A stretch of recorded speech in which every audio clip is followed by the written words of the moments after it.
I want to let you know we've restocked all your favorites on the merch site. Everything is in stock.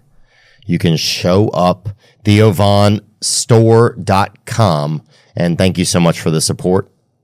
I have some new tour dates to tell you about. I'll be in Chicago, Illinois on April 24th at the Wintrust Arena, Fort Wayne, Indiana on April 26th at the Allen County War Memorial Coliseum, and Miami, Florida on May 10th at the Kaseya Center.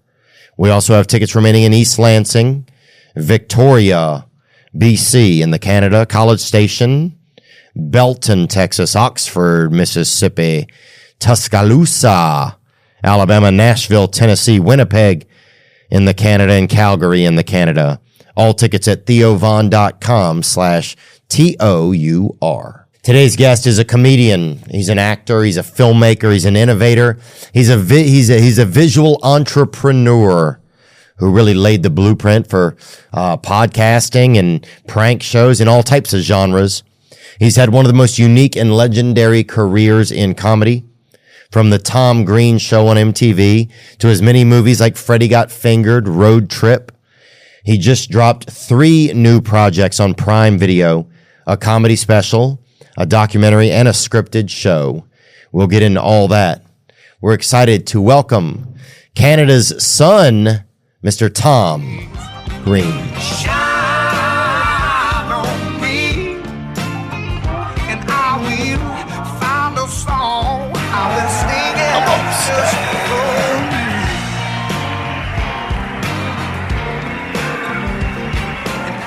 you. Tom Green, it's your first day back in LA in 4 years, did you say? Yeah. It feels good, actually. It's it was weird. I just moved 4 years ago. It was kind of a somewhat spontaneous decision. You know, when COVID happened, remember that? Mm-hmm. And everything stopped. And all of a sudden, you know, I've been touring, and all of a sudden everybody stopped touring, right? At the beginning. Yeah, everything kind of just stopped. Yeah. I was trying to remember if it was just me that stopped or did everyone stop? Everyone stopped. Yeah. So about the first 6 months or so of that, I was kind of, what I'm going to do? And then I just kind of realized I got this. I was telling you about my van. I got this van, and I started going out into the desert and making videos and stuff. Here and outside of LA? Just outside LA. And I loved being out in the desert so much, and just waking up in the morning with a cup of coffee and just looking at the sun coming up over the mountains and just the peacefulness of that. Yeah, it's out in the Mojave Desert. That was like the first day of the trip, I think, 4 years ago. And so then, I just decided to sell my house. I'd been in my house for 18 years. I sold my house and went back to Canada and bought a farm near where my parents live. And I can't believe 4 years went by, but yesterday was the first day back in Los Angeles. In the van, we drove back down in the van, so I've been touring with my fiance, who you just met. Mm-hmm. I have a fiance now. Went back to Canada. I've got a fiance from Canada now. Yeah, good choice. And we came back in the van, and just drove into town yesterday, and it's pretty weird because it's like it feels like nothing's really. It kind of makes you think about time. Time is weird, because I went away for 4 years, and then you come back, and I drove past my house that I lived in for almost 20 years. And now I'm staying in a hotel right down across from where the house is. I can actually see the house from the hotel room. I sort of did that on purpose because I thought it would be weird. And I'm going to I went to Arts Deli. I lived sort of in the Studio City area here, and I went to Arts Deli and got my same pastrami sandwich and my chicken noodle soup. And I've been going to some of the same restaurants. Just been here for a day, and it doesn't feel like it's been 4 years. It feels like I'm driving here. Today I sort of almost forgot that I didn't live here anymore. I kept thinking, I'll go back to my house after. Oh, right, I don't live here anymore. So that's a strange thing. But on the flip side, in the last 4 years, I've got a farm, which I've now really settled into. I've got these incredible animals, which I'm really bonded with, this mule and this donkey and 2 horses and chickens. And it's just like this, it's sort of been an incredible journey the last 4 years. So yeah, it's been cool. Was it something that you always wanted to have? You feel like a farm? I guess every human kind of maybe feels something like that. I'm going to get a little bit of land. I'm going to get some animals. Was it that, or was it? No, it's weird because I never really imagined having a mule. And and riding a mule every day. I didn't grow up with that. I grew up in the suburbs of Ottawa, Canada. Now I'm outside of Ottawa, but and a mule's kind of like the El Camino of horses in a way. You Yeah. know, it's very much the, you know what I'm saying? It's not me saying, hey, I'm going to get a horse. It's like, I'm going to get a mule. yeah. I sort of thought, initially I thought it would be kind of funny. And then the mule I happened to find, Fanny is her name, and she's this beautiful mule. She's this huge animal, and that's Kia, the donkey, in the background.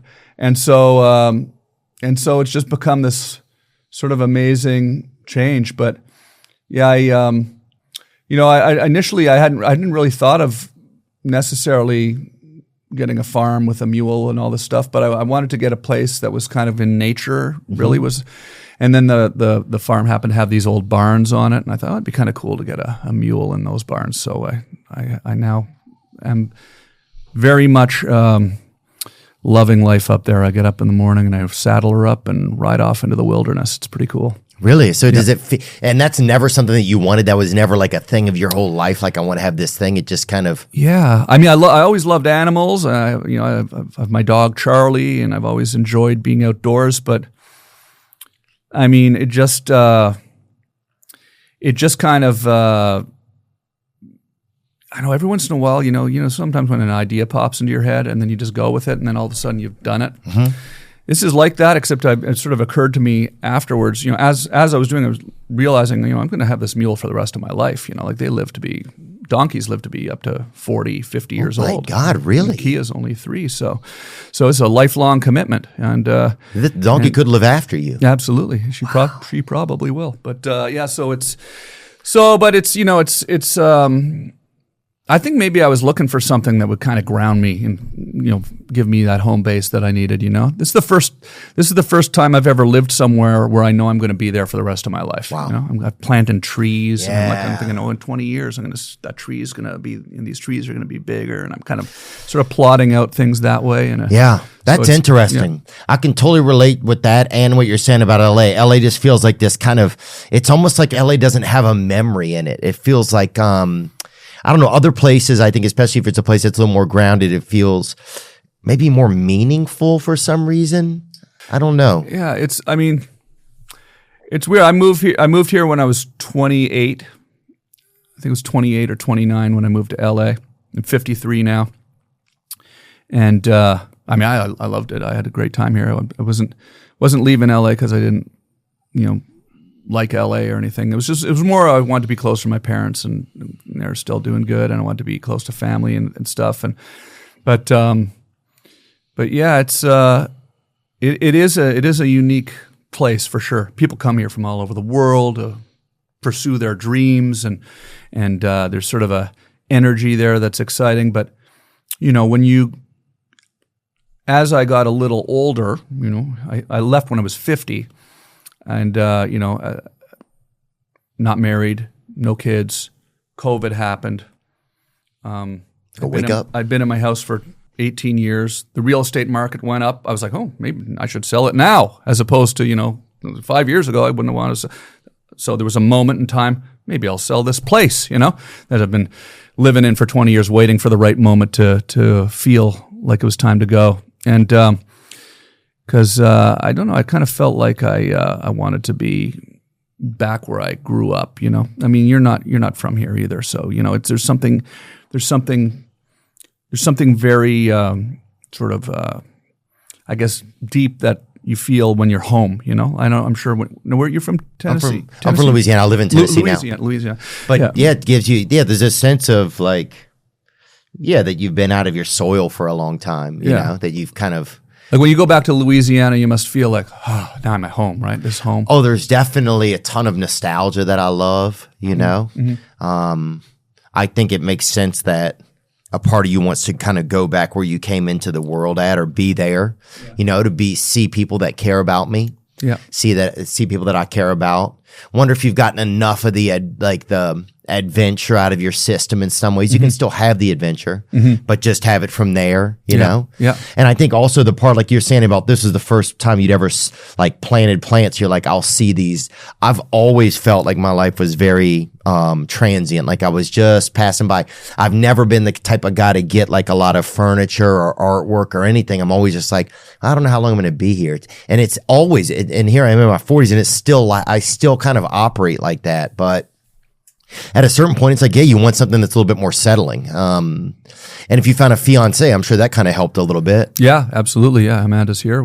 It's her first time in Los Angeles. Nice. At least you get to be a host and a tour guide. That's kind of nice. Showing her around my old hometown, my new old hometown. Yeah. Yeah, and a camper too, dude. What was that about? Yeah, so that's been pretty wild. It's so like because when I got this van, I kind of got pretty good at it, like going to really remote places in the American Southwest, particularly like in New Mexico, Utah. Zion? You go to Zion? Yeah, I went to Zion. I didn't camp in Zion, but like there's this other kind of land called BLM land. It's Bureau of Land Management land that is basically all of the desert and land that is owned by the U.S. government. It's managed by the Bureau of Land Management, and they'll cut roads into the desert and they'll put sort of campsite areas with fire pits and stuff. They kind of keep it somewhat organized so that people don't go driving all around the desert and trash in the desert. They have these roads and stuff. So you can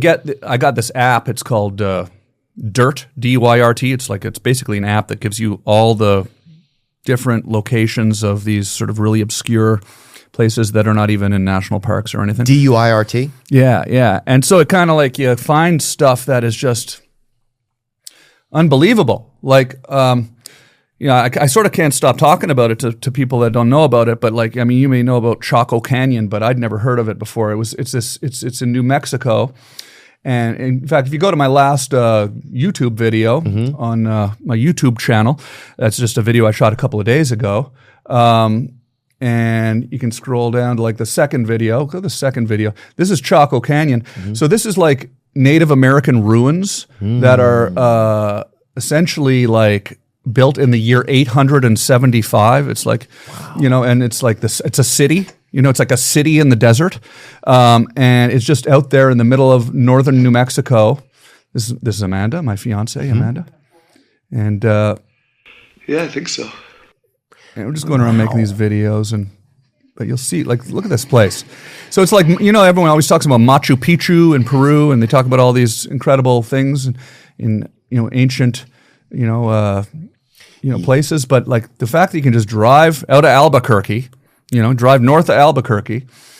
Wow, this is there? Yeah, this is there, and it's really remote. Like it's on the Navajo Nation land. And so we just were out there camping for 4 nights and exploring and hiking off into this beautiful desert and getting some good rest out there. Do you get good rest when you're out on the road? Oh yeah, absolutely. Yeah. God, that's nice. It's nice. It's quiet.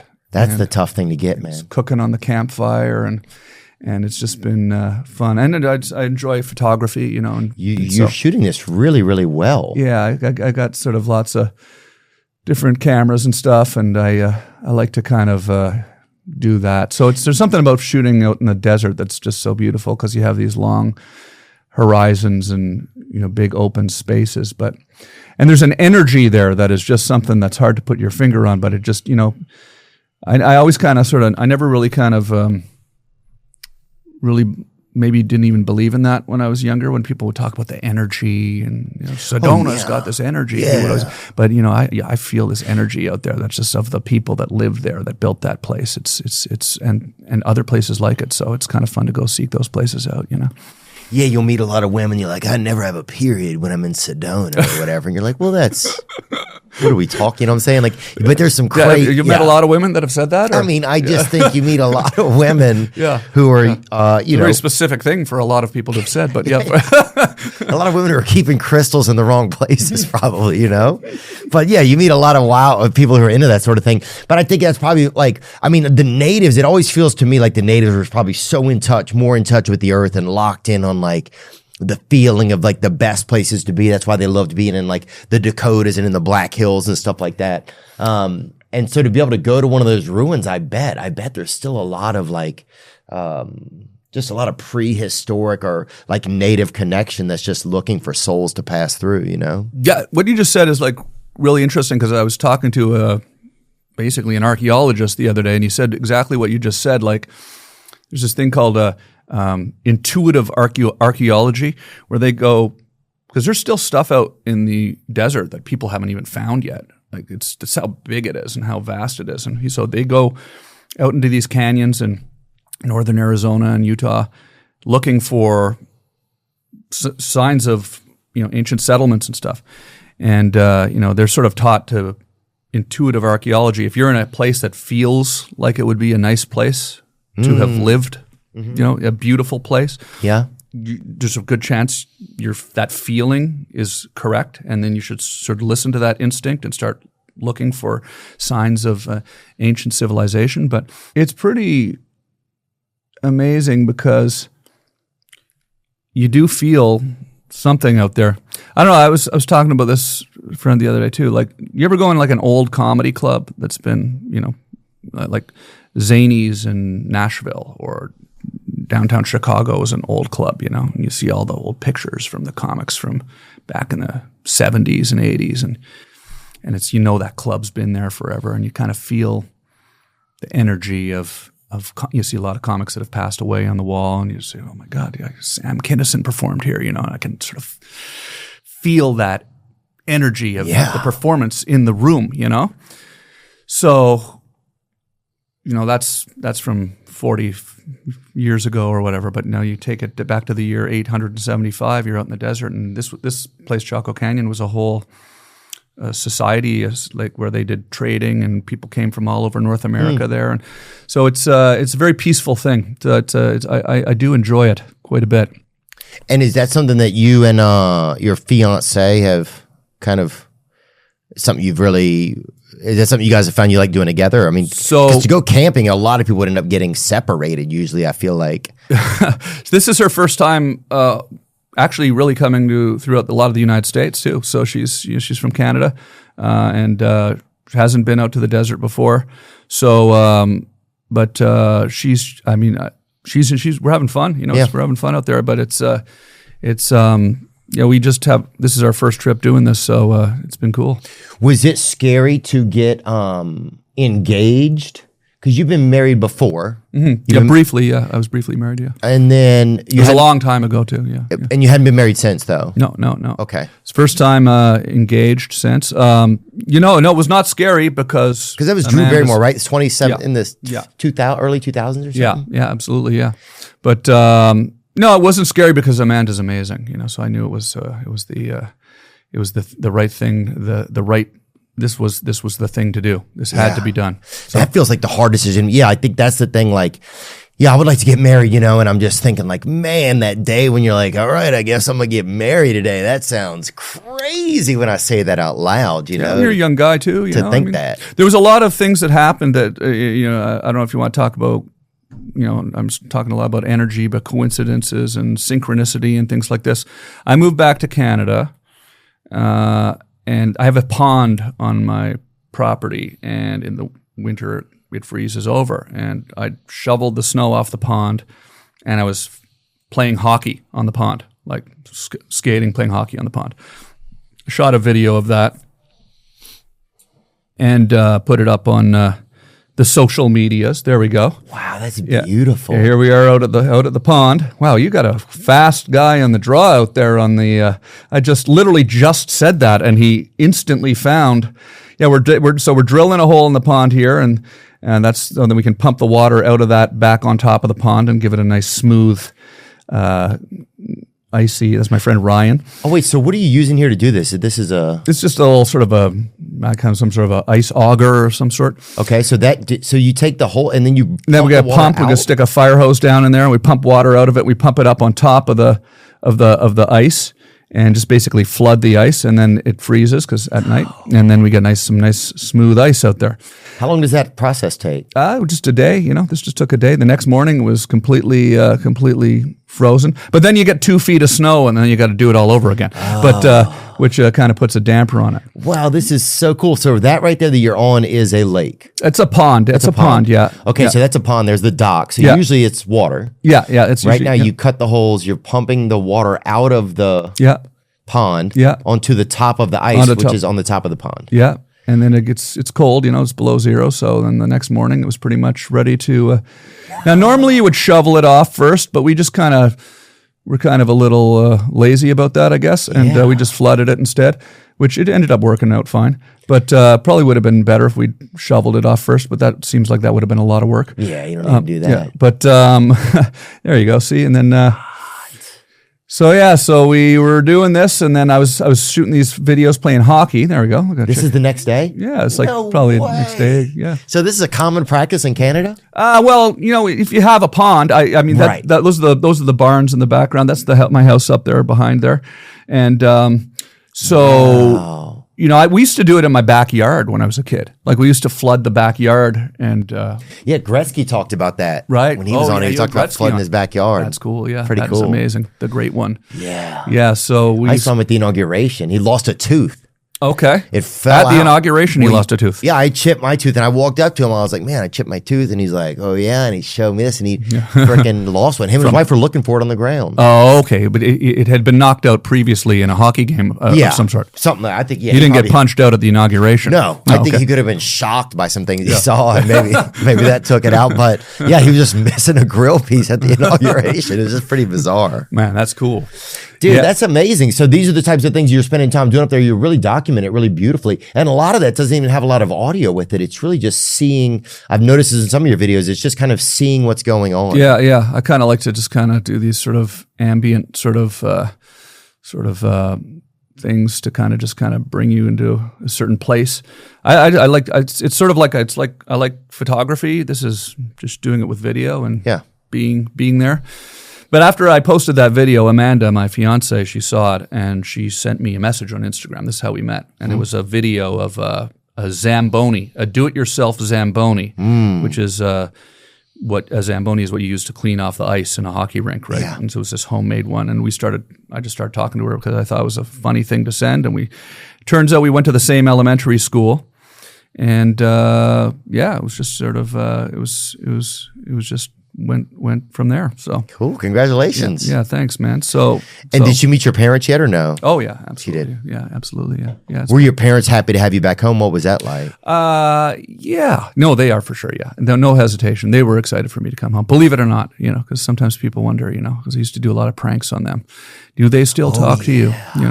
But my parents, we were always very close. Even when I was doing my show on MTV and doing pranks on them and annoying them with the video camera, they would sort of laugh afterwards, and we've always had a very close relationship. They're actually in my new show on Prime. It's sort of about me moving home. Okay. The show's about me moving home. That's not the I Got a Mule. That's not that, is it? That's No. my stand-up special. Okay, that's the stand-up special. And That's on Prime as well right Yeah, now. huh? yeah. And there's a documentary on Prime, and then the show called Tom Green Country, and it's sort of about me settling in at the farm, and they're hilarious. I mean, they really make the show. Like, there's something about their sense of humor is they're kind of razzing me in the new show more than me pulling pranks on them. I don't do that anymore. Kind of full circle. They've retired from being pranked. From being a victim? Yeah, absolutely.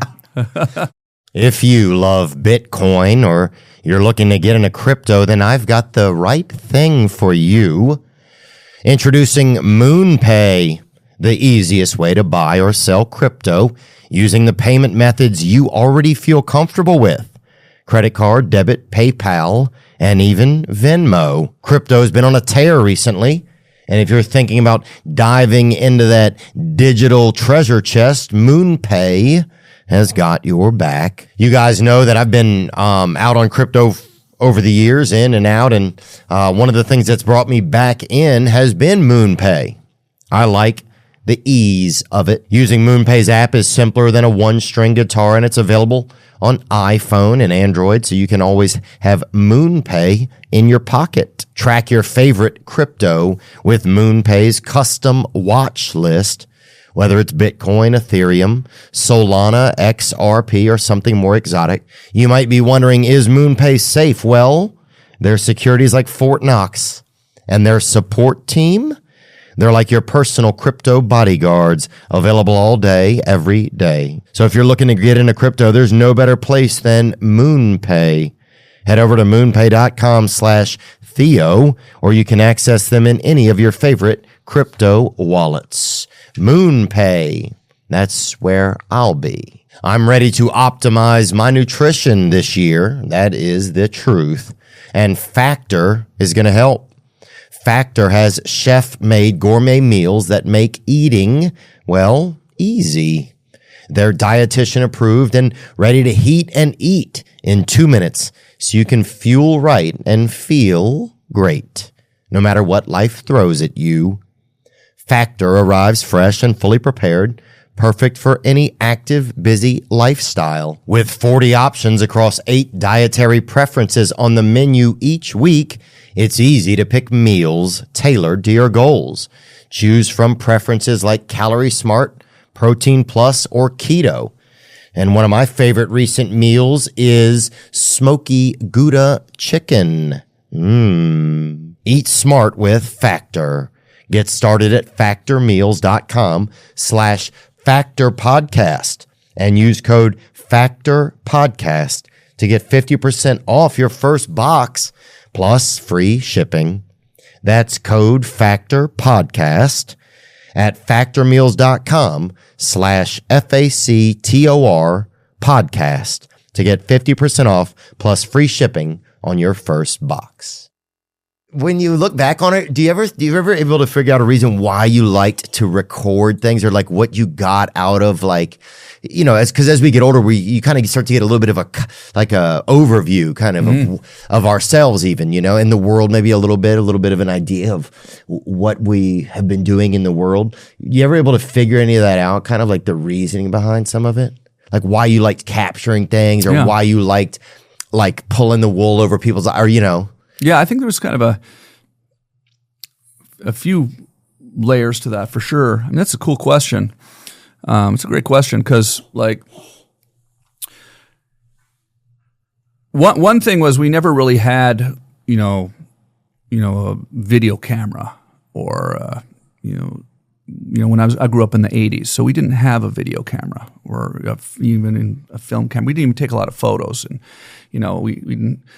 That was kind of expensive, you know. People that had a video camera, they had, like, a lot of money. They had a video camera. We never had a video camera, And so when all of a sudden they became somewhat attainable, I would sort of sign one out at school, and I found that it was kind of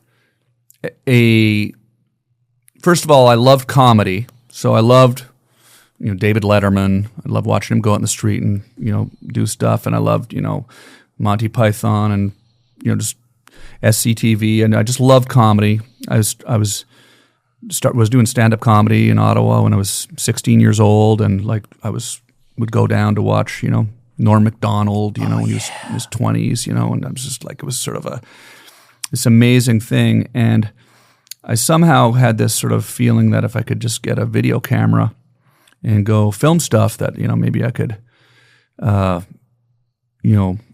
make a show or whatever. But I was also a skateboarder, and that was sort of skateboarding videos were, holy shit, look at this. This is amazing. Right there. How did you find that so fast? Yeah, there me at 16 years old. Yucks. Yeah. How did you find that so fast? I don't even know how. You must have had that in advance. That is unbelievable. Is there some sort of weird algorithm here or something like that? I don't know if they did or not, but yeah, it looks great. Wow. Yeah, it looks so. Yeah. Look at that microphone too. It's like, I don't even, they didn't even use the right microphone back then. No, I just, I don't know, I often kind of like think there's something about, like, I don't know, I think I've always been really afraid of the concept of, like, being dead, like being gone, and like there being no sort of, recollection of anything that you've ever done, right? Yeah. And I always found it interesting to just kind of document things and just record things, and that'll be there, in some electronic way floating around there forever. And it sort of feels in a little way like kind of like sort of a weird kind of immortality in a way, I think that's kind of what fascinates me about these ruins in the desert too. Like these people came and built these things in the year 875, and now I'm walking through it and looking at it and filming it and talking about it with you. And so they're kind of in a way kind of remembered, Yeah. And then there was also just kind of the blatant, when I was younger, I was quite a bit different than I am now. I think I've calmed down quite a bit. Like when I was younger, I really always needed to be kind of like, the center of attention, the class clown, moving around a lot. It was weird as a kid. So to me, it seemed like a really good way of just kind of, documenting all of this silliness, and I loved it. I loved filming stuff and showing it to people at school. And it was you captured so much. You were one of the first people really to just capture shit and just show it to people, kind of, not shit, but I mean just shit for sure. Yeah, actually, actual shit was involved quite a bit. Yeah, too. Yeah. We're gonna capture shit and show it to you. Yeah, What do you mean? Like this is what we mean, and I can totally relate to what you said about, dude. I used to when I was, I guess probably starting around 20 to probably 28, I would make postcards and I would send them to my kids that weren't even born yet. Like whenever I was traveling somewhere, I would send them, I would make them out to my kids. I just wanted my kids to know that I needed there to be some record that I like cared about my children, even though they weren't here yet. Wow. Which is kind of a crazy thing, but it made me think about what you're saying. Like, and I would scrapbook, I would save things. Like I just wanted there to be like some proof that I felt something in the world and that I existed, right? I think I just didn't, I don't know if I just didn't have a lot of that, like, or I needed an insane amount of proof. And so that's why I did it. But yeah, I could I could definitely relate to that, to wanting to have some timeline. Yeah. So I, just in case time ever showed up and said, "Hey, were you here?" I could be like, "Well, yes, here I was." I could show you my homework, kind of, or something. Absolutely. Yeah, I can relate to that because I talk a little bit in my stand-up special about not having kids, and I sometimes think it's kind of a bit of a message to my future children that that I'm aware that I haven't had them yet. And so I totally understand what you're saying about that. It's yeah, I mean, it's a weird thing, because 20 years ago, definitely 30 years ago, nobody had video cameras really like they do now. But now everybody with their phones, everything documented. It's so normal now. But I just put this documentary out on Prime, it's called "This Is the Tom Green Documentary." It's sort of a play on my old theme song of my show. "This Is the Tom Green Show" was the song, right? Yeah. So I went through like thousands of hours of video, and I'm going back looking at 17-year-old me running around doing stuff, and it was actually kind of a pretty somewhat terrifying experience, actually, because it was like this opportunity to kind of tell the story of everything that happened with my show and everything that happened with my experience here in LA. And I wanted to kind of, tell the story right. And I've got so much video, and combing through all of it was at times,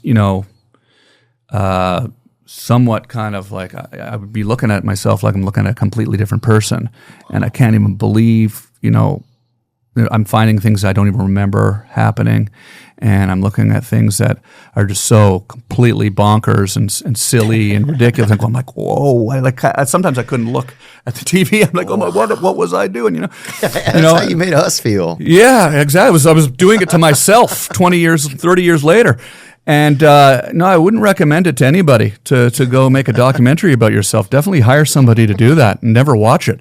But no, it was fun because I wanted to tell the story the right way. But it was also kind of very surreal. But was it hard to be true to yourself, making your own documentary? And no one should probably make your documentary except for you, because you're one of the rare cases, it feels like, that has documented themselves so much, and I don't even know if I don't know if it seemed like an egotistical way. I don't think it ever came across like that of your footage. It just came across that you wanted to have control over how of yourself. You wanted to put yourself out there. But was it hard to make a documentary and not want to like make yourself the hero or something? Or I've never made a documentary before. Yeah. Or was there any of that in it? Or how do I make this? Yeah.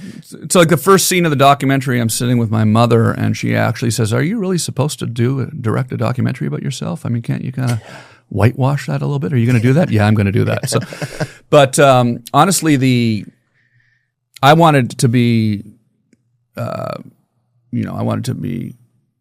did not want to completely put a false story out there. So I think the hardest part was trying to figure out how to not be too self-deprecating, because, you think, when you get to my age, you look back and you think, oh my God, I wish I hadn't done that, or I wish I hadn't done that, or I shouldn't have said that, or shouldn't have done that. And, I have a lot of those things, right? They're constantly rattling around in my head. And you start to think man, maybe this is a good way for me to go and just apologize for everything that I perceived that I've done wrong in my life, right? And then you have to kind of take a step back and go, well, wait a minute, that might just be in my head, So I spent a lot of time talking to a lot of people about, people that I know, people that I'm close with, about the story of, really it's the story of the show, and takes us through the story of kind of creating the show and then building, before the show with my music, and then after the show with building a sort of a web TV studio, right, in here in Los Angeles, and it's sort of a telling of that story. But then I wanted to talk, a bit about some of the, personal sort of, things that I went through. I mean, I had cancer when I was on MTV, and I talked about that. I had, I made this movie, Freddie Got Fingered, which was, not critically completely embraced. So it's like I wanted to explain myself a bit, but then at the same time, there's a lot of people now that like the movie, believe it or not. So I didn't want to completely and hate the critics now. Yeah. So it's sort of like it was a very tricky balancing act. And then on top of that, there's just so much footage and so many weird little funny clips that only I know are the ones that people like or people have or haven't seen. And I kind of wanted to make sense of that all and piece it all together. I don't think anyone else would have been able to find it all, Yeah. So, but was there a project that you kind of wanted to do over the years that you didn't really nail, or you didn't? That something that didn't happen? Was there something? Because you've just done so much stuff. I mean, it's interesting because, in fact, that's part of what the documentary is about. Because, when I was got into making the show when I was growing up, all I could even imagine myself doing was I wanted to be a talk show host. I wanted to do basically a show like David Letterman, right? Have guests on, and then I go out in the street and be a nutcase, do goofy stuff, right? And I got to do that, a few times over the years. And, when those shows go away, initially when that happened, that was back in the day of MTV. The first show I stopped when I got sick. So, it didn't actually get canceled, the Tom Green show. But then when I did a nightly show. It kind of, when it kind of got canceled, I was thinking, oh my gosh, this is the worst thing that could ever happen to me, that I could ever imagine, that I'm not going to be able to do a nightly talk show. This just was this was devastating to me, And as time marches on and I look at all the things that I've done instead, into touring, doing stand-up or moving back to the farm and everything in between, I kind of realized, man, I'm kind of glad that actually didn't work out, because if that show had been a big hit, then I would have been going down to the same studio every night for the last 30 years, and I wouldn't have gotten to do all these other things, So Freddie Got Fingered, of course, was a idiotic movie, purposefully so. Yeah. Did you guys make that yourselves? Yeah, I wrote it with my friend Derek, and I directed it. You did? Was it your first time you'd ever directed a movie? It was, yeah. Wow. It was. But we had a budget, it was 20th Century Fox. We had, because the show was doing good on MTV, so they let me direct it, they let me do that. which was, probably a mistake. But no, it was, we really pushed it to make it like we were in our 20s, so the idea was, let's make this the craziest movie ever made. It's literally, we actually believed that we could do something like that, and so it gets complicated because then, how do you define failure? Like it came out, Roger Ebert, and it wasn't Siskel, it was the other guy. He had another guy there. Oh, yeah, Roper. the second string. Ebert and Roper. Ebert and Roper, they sent that guy in. Yeah, even he didn't like it. He but didn't? Even Roper didn't like it. I mean, it wasn't even Siskel. It was Roper, whoever that guy was. But anyways, they trashed it, and you're kind of thinking at the time, man, this is devastating. Ebert and Roper are trashing my film. But and you think, you start to question, every sort of choice you've made, I don't know. This guy looks like he also likes canned sardines at the same time. So, and these days, nobody even trusts the critics anyway. So it's kind of funny now that it's like, yeah, at the time, like it was the end of the line if these guys trashed your movie. So yeah, it's like my totally first movie, and it was all this stuff riding on it, and then these come and just destroyed it. And I remember just sitting there like watching this, just thinking, oh my gosh, this is it. This is the end. But it wasn't. I just kept going, kept doing my thing, and you look back at it and go, it's kind of funny now that they didn't like it. Yeah, it's kind of awesome that they didn't. Yeah. It's weird because there's a weird sort of counterintuitiveness to it because we set out to make a movie that those guys would not like. And then when they don't like it, you're upset about it. Yeah. It's like I kind of thought that they would sort of see the irony and go, I know we're not supposed to like this, but actually this kid's pretty clever. No, they didn't say that. What was the budget on that movie? Do you remember? $14 million. Wow. They spent on that. Plus an additional 10 on promotion and marketing and stuff. Yeah. And you know what? I will say it made it all back on DVD. Remember DVD? Remember they used to put DVDs out? So I think I heard it made $35 million on DVD. So it actually was a profitable movie. Yeah. Made $14 million at the box. I'm here defending it now. It made its money back. It made its money back. No, but it did. So it did make its money back. But Ebert and Roper aren't going to tell you that, though, right? Yeah. They're not going to tell you that. Well, it wasn't the Titanic, No, exactly. It was. I mean, it was in a way, but in the sense that it bombed. But it's funny. It's funny though because cool that you did it though. There was a long period of time there where I was made to feel like it was a really bad decision, and then in the last 10 years, it's like all I hear are people saying they love it. Someone today showed me they had an X-ray cat tattoo, it's a character in the movie, So it's like, it is a little confusing when you talk about sort of, your question was how do you handle things like failure and things like that? It's like, it's kind of, the more of those kind of things you go through, the more you kind of learn to kind of embrace it in a way. It's it's almost a good thing, Yeah, David Spade and I just wrote a movie together, not to name drop or anything, but we did, and we just funded it ourselves and stuff. And so it's just kind of a scary time, I think. So that's why I'm asking that as well. Not scary, it's exciting too, but it's also like, one day I'll be like, that's something I tried to do. I was trying to be creative, and we tried our best, and I got to try it with, somebody who I love to watch anyway. And that's cool. So you've written it. Are you going to go make the movie? We have 5 days left shooting. You're shooting the movie already. We start back tomorrow. So kind of like a Joe Dirt 2, 3 kind of thing, or it's like a no. It's a good question. It's like two guys. One of them gets hit by a vehicle. My character gets hit by a car when he's young, and Spade rescues me. Yeah. And he and I become friends then, and he gets me a job. Years later, we're working together like at a sewage company. And, nice. Like a repo man kind of thing. Yeah, type of shit. Well, the thing is that you're in good hands here because you're with a guy that's done this a lot before. Right, he's done it a lot. And is sort of a seasoned. If I had to direct it too, I like to chime in with the director and stuff like that and throw in ideas and stuff like that. And but it's just definitely a big learning curve. It's a lot. Yeah. So I can't imagine, especially in our budget, it's just a couple $1 million. So if it were really big, that'd be I feel like it'd be scary kind of. Yeah. I mean, back then we were shooting on film. Things cost more. It was at the time was considered a low budget movie, right? But I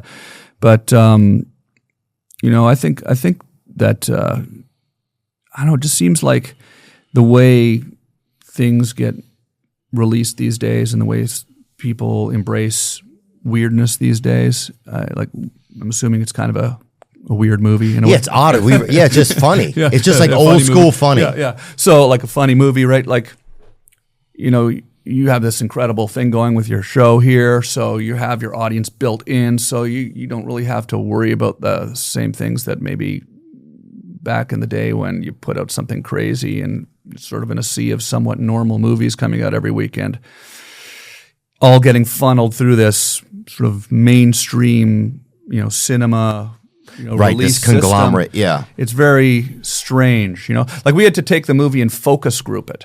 Wow. And then people would sit there with pads, and it was in Phoenix. We flew down to Phoenix to focus group Freddie Got That's where Fingered. they do a lot of them, huh? Yeah. For some reason they do them there in Phoenix, and then someone stands up after the movie and asks them what they didn't like about the movie. Well, with Freddie Got Fingered, I mean, you're sort of supposed to not like any of these scenes. You're supposed to be Kind of polarizing, yes. right?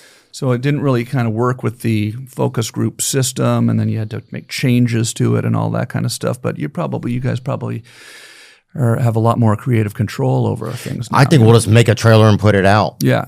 I'm guessing. I have no idea. I'm just, I haven't, part of my brain hasn't even gotten to that thought yet, That's exciting. But it definitely feels kind of, it feels like just like, well, I wanted to, we tried to do it. Who knows what'll happen, Oh, it's going to be awesome. It'll Absolutely. be- You and it'll be- Spade, I'm going to go see that. That's incredible. Thanks. I appreciate it, man. Everybody will. Everybody's going to love that. It's going to be interesting. Yeah. That's what I'll say. That's what I do. Yeah, I do believe that it'll be interesting. Of course it will. How did you deal whenever there were tough times, like, because you had so much of like recording yourself, like setting, like kind of like living under your own recording schedule and stuff like that. Were there days off, like when you would just have your show from home, right? Was there days where you would just like take off? What was that shoot schedule like when you were? When I was doing the web show Yeah. at home? Well, I mean, it was, so there wasn't really sort of podcasting yet, wasn't really a thing really, right? So we built the studio and it would basically just stream to my website. I mean, there was no Instagram yet. YouTube had just started. And people would come and watch it on the front page of tomgreen.com. And we actually had like a company in San Francisco that made like the video playback system, so it was a CDN, Content Distribution Network. It was basically, so we would upload a video to that. We weren't uploading it to YouTube and linking it, or there was no YouTube really. So it was kind of just a big sort of science experiment that I was doing with my group of friends, and I had the sort of goal of trying to sort of make it a show that would become profitable, get advertisers, and maybe sell it to television, which we did a little bit of that, So, I was kind of pretty driven, I guess. And it's kind of what I notice now with like podcasting, which is amazing, is like, the people that have these incredible businesses that they've got going, these incredible, artistic visions they have for themselves, they're all kind of have that same kind of drive in them. They get up in the morning, their mind is just like, how are we going to make this better today? How are we going to make this awesome today? So it was kind of like that. We were getting up and turning on the studio every night, and I'd be inviting up, rappers, and Too Short came up, and Jurassic 5 and Exhibit, and then you'd wrap up invite comedians up, and like Joe Rogan would come over, and Norm Macdonald, who I became good friends with, would start coming over all the time, and literally like hundreds and hundreds of people would come over, and it became this kind of really fun thing to do. I wasn't doing stand-up at the time. I hadn't done stand-up in years, so I was really just doing that. And, it was ridiculous. I mean, we were just enjoying the absurdity of it. And was it so stressful? Or were you just... It was, because I put pressure on myself and I would actually get stressed out about it. And then we would have people that would prank call us. Mm-hmm. So I had this phone system on the desk, and you could just call it and it would ring and I'd hit answer. And so we had like, people trolling us basically. I remember getting Rick-rolled for the first time. That's like, and it was like, oh, I've kind of felt like, hey, I don't know if I'd ever heard of Rick-rolling before I got Rick-rolled, Yeah. And It's cool. and it became kind of like a little bit of a game, like where there was a switch that I'd built with Bill Snitzer was his name. He worked there, and Victor, a couple of the guys that worked there. And we built the switch under the desk. It was like metal. And it was like we got a metal box with a switch, and we had wires, and we soldered them together, and then the wires ran out to the computer. And then Bill was able to program the computer so that when like I flipped that switch, it would, like if everything was off, it's the middle of the night in my house. It's quiet night, nobody there. And if I were to get up at 1 o'clock in the morning by myself and put clown makeup on, which I often did, and a top hat, and walk out into my living room and flick the switch would turn on the lights, would turn on the cameras, would turn on the computers. This computer would tell this computer to start recording. The phone system would turn on. It would send it to the front page of my website. Just one switch. I haven't done anything. All I've done is put on some clown makeup and flipped a switch, right? You don't have to put on the clown makeup, but I did do that often. Oh, yeah, you better. It was called the French Clown of Midnight. I'd speak it in French in clown makeup. And you wonder why it didn't work out. But then the phone would start ringing, and I'd just be doing the show. I'd have a switcher on the desk so I could switch the cameras, and I would just start taking calls. And it was really the only live video on the internet, like really, like there was no Instagram Live or anything. So it was like, you imagine when I was a kid, I wanted to do, I like prank calling the radio station. Oh, I'd like to call into the radio station, and I would call into the radio station and I'd record it, and then I'd call into the radio station and I'd pretend I was like my friend's father, and I'd call in, I'd start complaining about my son, and I'd use his name, and then I'd play the tape back to him, and it was hilarious to me, And so I loved that, like pranking a radio station. And I kind of started to realize, like, we're the only live show on the internet right now with a phone with no call screener.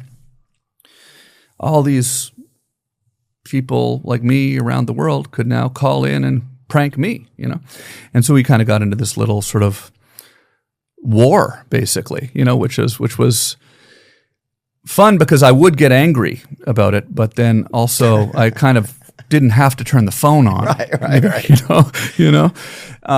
So it was really fun, and I got to meet a lot of great people.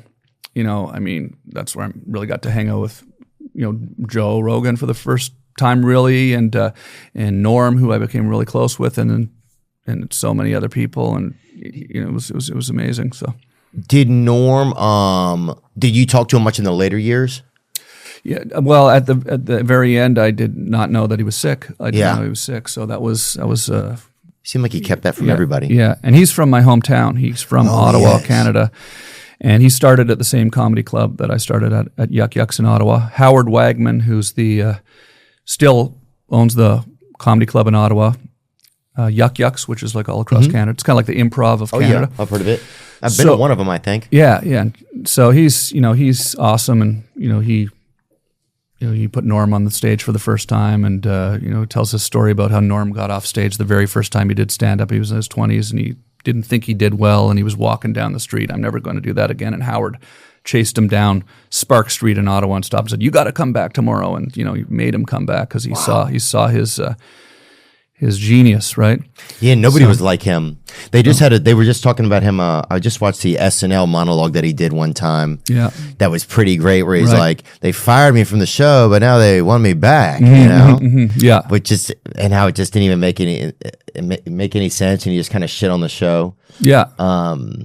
It was weird, because it's weird, I find myself sometimes now talking about 2005 like it was 50 years ago or something like that. But it really is, things have changed so much in the last 20 years with social media that it does really feel like kind of a different world. I remember Norm would come up, and the first time he came up, I just couldn't believe I was going to hang out with him, and hang out with him for 2 hours on camera, sort of in some ways kind of doing a make-believe talk show, even though there were people watching. It was kind of like,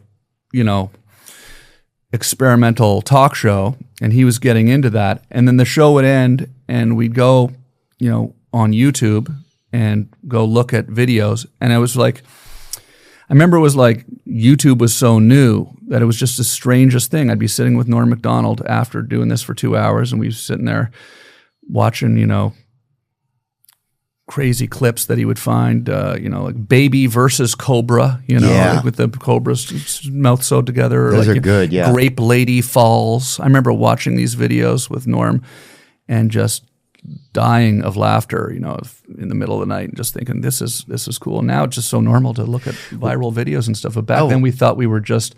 Have you ever seen this video? I've never seen. Oh man, this is. I mean, it's a little bit. You kind of can you play the audio too? Is it possible? Because the audio's sort of important for this one.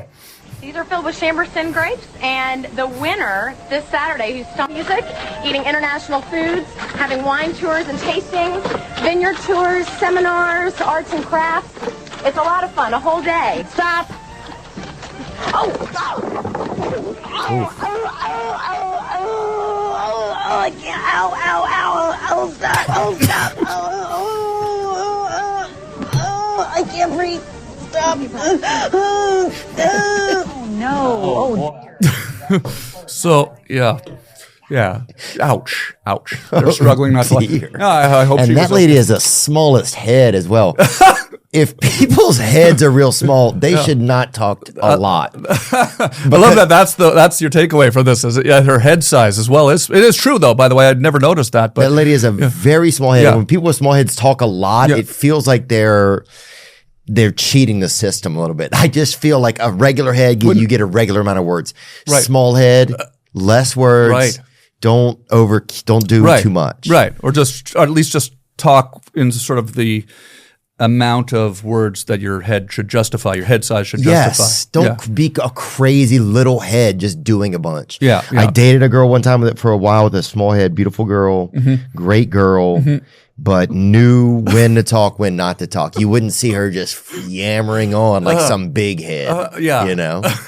So I fucking. Did you notice right away that she had a particularly small head, or was that something that sort of dawned on you later? Or? She had big hair, big kind of Italianish hair, right. And every now and then I would feel her head, and I was like, oh, I feel like there should be a little more head here. Yeah. So once you got under the hair was puffed out, probably purposefully. We probably knew that her head was small. So it was an SBA, it was a mirage. And hiding it a little bit. Yeah, and you'd probably see a little self-conscious of it. Yeah, could have been.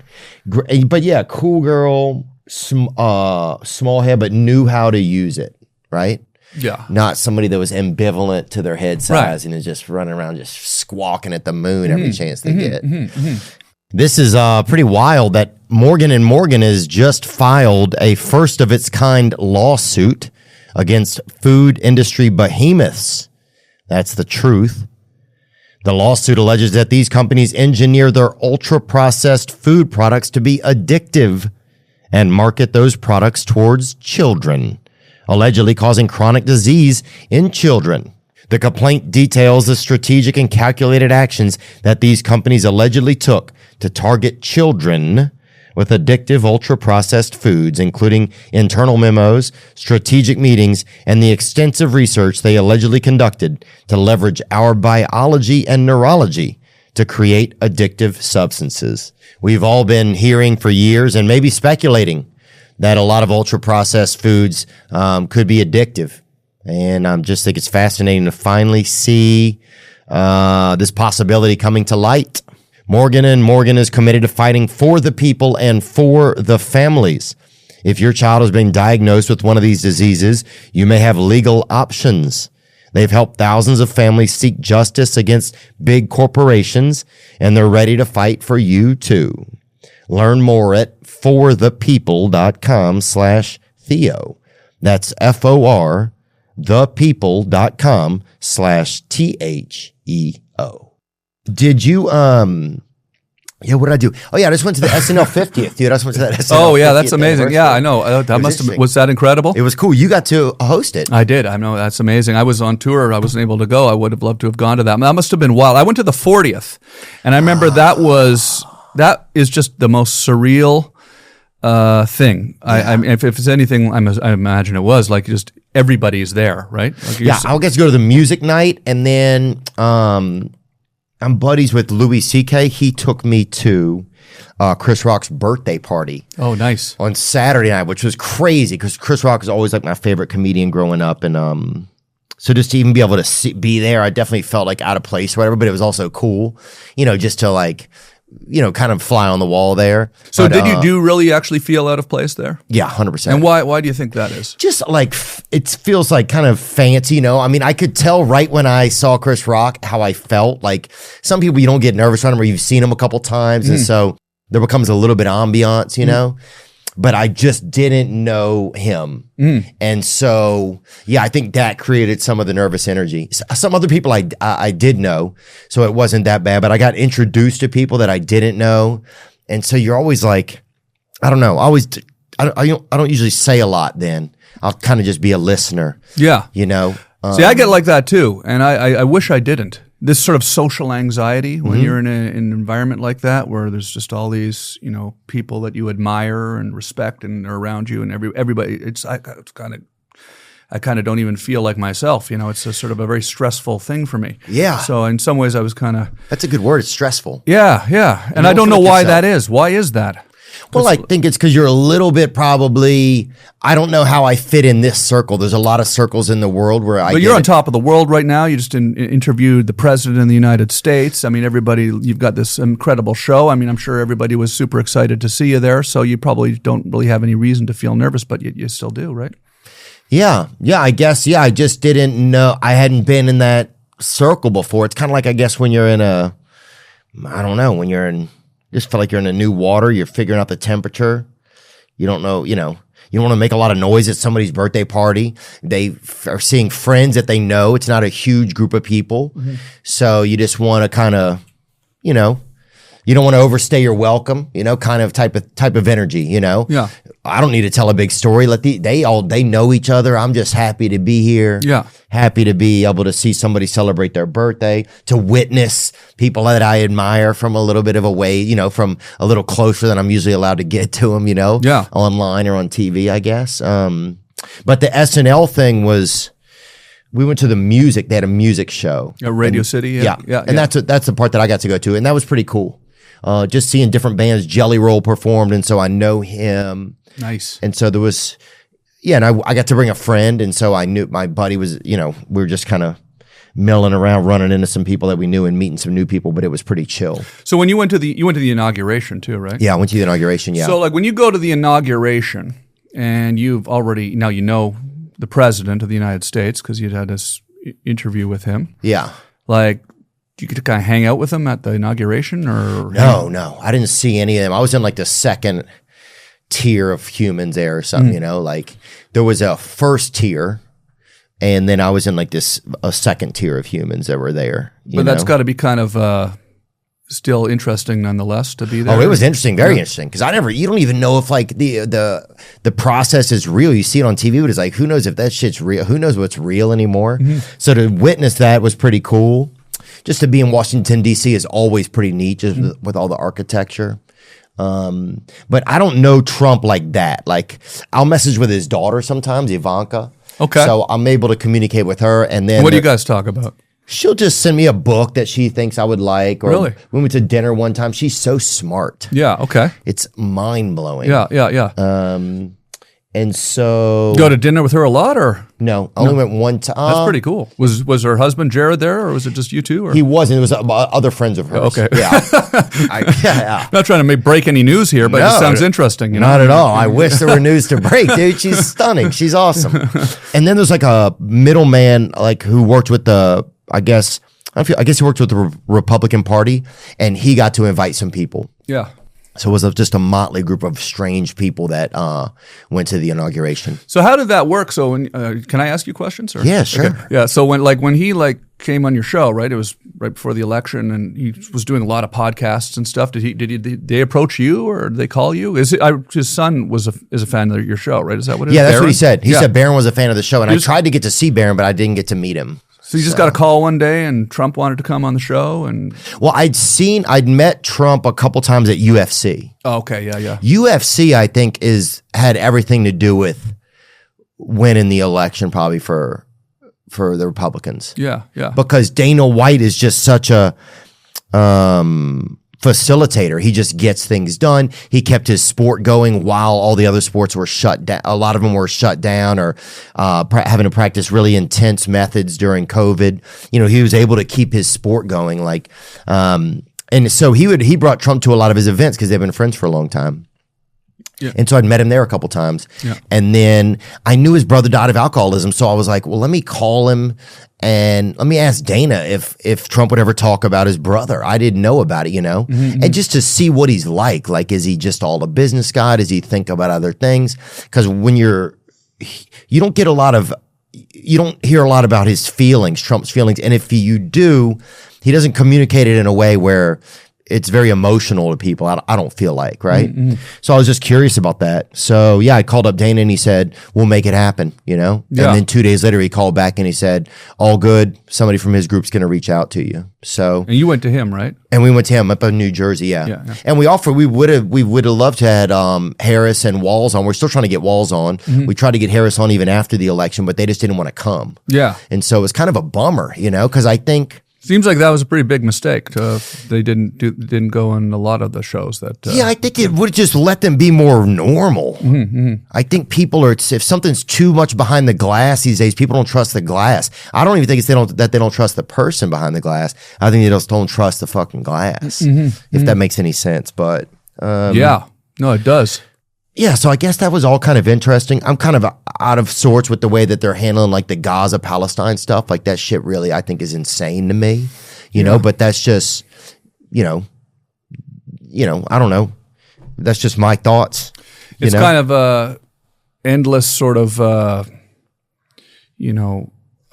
quagmire you can find yourself in once you start talking when you get into too politics. much. I agree. In this world we're living in now, because it's like, you know, you go on the road, you do stand up all around the country, and, you know, everybody's sort of divided in a way, right? And then you start sort of firmly choosing a side, and all of a sudden half the audience doesn't want to have any fun anymore, right? Yeah. So it's kind of like we got to make these choices now. Like, okay, well, do I want to give my opinion anymore about what's going on in the world? You know, and then, you know, you have to choose one of the, you know, set of opinions that are on this side, or the set of opinions that are all evenly and neatly put on this side. And as soon as you state your opinion about one of these issues that just happens to be on this side, then anybody that doesn't agree with you no longer, you know, wants to fuck with you and come to your show or have a good time or have a laugh with you, you know. So it's just such a shitty thing to have to deal with that, right? Yeah. So how do you kind of like juggle that, you know? Because as a Canadian, you know, like it's like right now in Canada, people are pretty upset, you know, with Donald Trump, because he's putting these tariffs on Canada, right? And saying they're going to make us a 51st state. Saying they're going to annex Canada. Yeah, people aren't too happy about the idea of being taken over by the United States of America. It's not something that people are super excited about hearing, you know. So, you know, you kind of go. It's funny because I sometimes think like, well, I think a lot of Americans who don't think about it that much might think like, oh, Canada is going to be the 51st state. I bet you everyone in Canada must be really excited about being the 51st state of the United States. But, you know, I'm kind of saying, well, no, it'll probably be the first state in America that nobody in it wants to be American, you know? So, because, you know, we've got our own country. It's not that we don't love America. I love America, but we sort of have our entire different culture. You know, you go to Canada all the time, right? Yeah, I love it. And I'm glad it's Canada. We're different, right? It's a different thing. Yeah, it's different. You're nice to you know, somebody will walk across the street in Canada and just come tell you they're sorry and then go back across the street and then nothing even happened. They're not even. Yeah. They just came off just to apologize. There's no even. You've never seen them before, you know? Yeah. But Canada's the best. I think Canada gives me hope for humanity a lot of times. It's good people, you know, like, I love Canada. I wish that there's times I've wanted to be Canadian even. Do you remember the first time you went to Canada? Like, was Vancouver. And was that I slept at a recently? Or brothel or a hostel. I slept at a hostel. Okay, yeah. And how many years ago would that have been? That was probably 18 years ago, 17 years ago. And it was great, man. Yeah. Had a great Were you doing time. stand-up there, or were you? I hadn't started. I had just almost started stand-up. I was traveling. I was left out of there on a floating university. I left out of Vancouver called Semester at Sea. Yeah. And it went around the globe, and we left out of Vancouver. But I went up to Whistler. I went and caught a ride. Some guy took me hitchhiking up to Whistler, right? Drove me up there. Yeah. And the guy who drove me, he was a caretaker for Superman who had died. Remember Superman who got in the wheelchair? Yeah, Christopher Reeve. Christopher Reeves. He was his caretaker. Okay. This guy, Michael. And I think I met him. I was at some shop right around there, and he was saying he was in the area or something. He's like, I'm taking a drive up to Whistler. I was like, can I roll with you? He's like, yeah. So he took me up to Whistler, man, brought me back. We stopped along the way, went on some hikes and stuff. Yeah. It was amazing. Yeah. And I've always enjoyed Canada. I used to have a dream that I would meet a wife in Toronto. Yeah. But I went and did 2 weeks of comedy up there, didn't meet any wives. Yeah. Well, it could still happen for Could sure. still happen. Yeah. Do you find the audiences react differently? They're great. Halifax was one of my favorite shows I've ever had in my life. Yeah. Dude, I even made, my little nephew made up this joke. He said, I told it on stage. I was like, yeah, I heard one time that there wasn't any more fish up here. And so they changed the name to No Fish Scotia. And nobody laughed, right? Sure. But still, it was fucking fun. No, that's why I'm laughing, because I can imagine the reaction.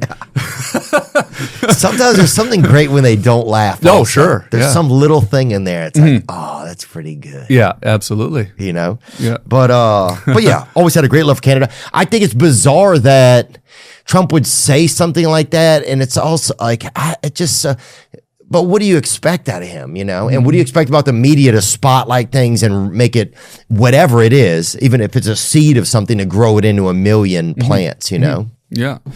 No, it's interesting. I think there's a thing that's going on, the hockey games in Canada now, where the USA and Canada are playing, and the Four Nations, right? Yeah, the Canadian fans were booing them. The anthem, right? And sometimes I go like, well, I don't, based on the reaction on social media, I sort of feel like maybe not everybody in the U.S. necessarily understands why that's happening. They don't know it's about the tariffs. They're not booing the national anthem. They're booing the fact that these tariffs are being put on, which is going to, of course, devastate, the economy on both sides will suffer from that, right? I'm sitting here talking about it like I know about it, I should probably know more about it. But it's like I think people are just kind of like, why are you guys doing this to us? So it's kind of an interesting thing. But you want to talk about issues sometimes, and then you go, okay, I've just waded into this sort of hornet's nest, and I'm never going to hear the end of it. So it is interesting. What was it when you're at the inauguration? After the inauguration, where you're like kind of just, are you kind of, who are you hanging out with there? Like, who did I meet? I met this kid, Alexander Wang. We just had a podcast episode with him. He created this company called Scale AI. He's like this AI. He's the youngest billionaire ever, this Chinese kid. Oh my gosh. From New Mexico. Wow. Fascinating dude. Self-made billionaire. Self-made billionaire. Yeah. So I ended up having lunch with him. That was probably the neatest thing that happened that weekend. Did you pick up the tab, or? I think I paid, actually. You paid? I didn't know he was a billionaire. Oh my gosh, yeah. I was just That's happy. why he's a billionaire. He's just letting everyone else pick up the tab. I was just happy to be dining with the Chinese, know? Yeah, well, that's amazing. And it was great, man. And then who else? Something else happened at night. I saw Wayne Gretzky, who lost his tooth. Wow. And then I saw Joe Rogan for a few minutes. I saw Tony Hinchcliffe from Kill Tony. Yeah. And then that was kind of it. And then I went home. It was too hard to get around. Mm-hmm. I saw Lex Friedman. That was pretty neat. I'd never met him. He's a podcaster. Yeah, I've met him at the mothership before. Oh, nice. Yeah. So it was just, those were some of the neat parts of it. Yeah, it's amazing. Just getting to see some different folks. Yeah. I think they're having issues even in America. I just saw that there's a part of Oregon that wanted to secede from Oregon. Yeah. They're going to become Canada's 11th province. Good. I would love it if we started trading pieces of our trading. Now that I'm totally for. New York and California come join Canada and take one of them. You guys can, take. I'm not going to say who you guys can take, but because But No, I knew who you were talking about, I dude. got to be political. Sacre bleu. Okay. That's all I'll say, brother. No, je suis in Québécois, actually. Je parle français. I lived in Quebec a lot in my life. You did? Yeah, so I grew up in Quebec, so I love Quebec, yeah. Yeah, you must have been up to the Montreal Festival over the years. Or Yeah, we went there a couple times. I love Quebec. It's fun. Yeah, Edmonton. We got some other places we're going to still. Calgary and Ottawa and Winnipeg we're going to go to this year. Oh, yeah. So when you're in Ottawa, maybe if you're rolling past the farm and the tour bus, come by the farm and we'll go ride some mules or something. How far outside of town are you guys? About like an hour or so. Oh, wow. Yeah. So out sort of not too far, you know. I'll come pick you up in my pickup truck. We'll go hang out. Yeah. Do you think you'll have, now that you're kind of feeling settled out there, do you start thinking about starting a family or no? Yeah, definitely. You know, I'm getting married, so knock on wood, everything goes well, and with that, and maybe there'll be some. We'll see. We'll have to ask my fiance. I think she would want to do that. Yeah, you gotta include her. Yeah. Yes, yeah, for sure. No, I think that's a possibility for sure. You know, was it for a while? Do you think that wasn't going to be a part of your life? I was starting to question whether or not it was going to be part of my life because, I mean, I think you kind of alluded to this earlier. You want to, if you're going to get married, you want to get married to somebody that you love and actually think that this could last forever, right? I was starting to question whether or not that was maybe possible. I wasn't sure if that was possible anymore to find somebody that I thought would last forever with. But when I met Amanda, she's outside. Hope I'm getting some brownie points here. But I realized this is the one. Wow. So but it's until you meet that person, it does start to feel kind of like, geez, this is getting a little kind of. Uncertain here. Yeah, like I'm just loitering. Yeah. So, but yeah, I think that's how I think about it because I think when you're younger, like you have this feeling of like this young love energy type of thing, and that feels less possible the older we get. Kind of, it just starts to dissipate, or it's like, oh well, I'm too wise now, or I've had too much experience now that I'm never going to have that sort of like whimsical feeling of like, that a 17-year-old or a 23-year-old would have, but it's nice to know that can kind of sneak up and surprise you, Yeah. I think being home where I'm from helped, because it's like, I don't know. I mean, if you're not from Los Angeles, then it's kind of a weird place. If you're from Los Angeles, it's normal. But if you're not from Los Angeles, it's kind of a weird place. So, you're here probably focused on your career and your work, and so many other people are. It's kind of hard to, I think, find a good. I'm not saying it's impossible, but it seems like it is kind of harder in this environment to find somebody that you can. I don't know. Are people watching going? Are we going to be taking relationship advice from me? I don't know. I don't know if that's. No. Well, no. It does make me think that I think there's this feeling in LA that if you meet somebody, you're going to have to eventually get them to leave here, right?